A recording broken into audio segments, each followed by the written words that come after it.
uuringud ütlevad kahjuks seda, et lapsed ja noored liiguvad liiga vähe, et umbes 40% Eesti lastest ja noortest täidab liikumisaktiivsuse soovitused ehk siis liiguvad päevas 60 minutit mõõduka kuni tugeva intensiivsusega, et mis on siis vajalik selliseks lapse terveks arenguks. Ja kool saab teha tegelikult päris mitmeid asju ja ütleme, koolipäevas ju tegelikult vahetund on just see koht, kus võib-olla kõige paremini saab laste ja noorte liikumisaktiivsust toetada ja kindlasti just õuevahetund, sest uuringud näitavad ka seda, et õues liiguvad lapsed 2 korda rohkem kui sisevahetundides.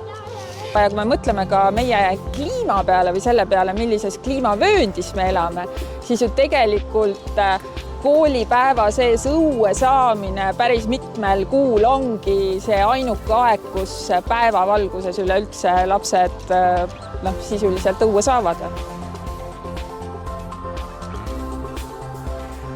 No minu 6. klassi laps on väga-väga elevil ja väga-väga loodab, et siia õuealale tuleb põnevaid lahendusi, mis liikuma kutsuvad.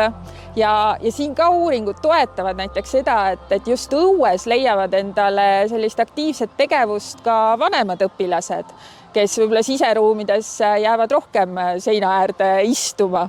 Ja meil on kodus ka 5-aastane, kes ilmselt tuleb ka kunagi siia kooli ja ma küll näen, et me tuleks hea meelega ka tööpäeva õhtuti siia koos mängima ja müttama ja nädalavahetustel, et see oleks, mina väga loodan, et see idee leiab toetust.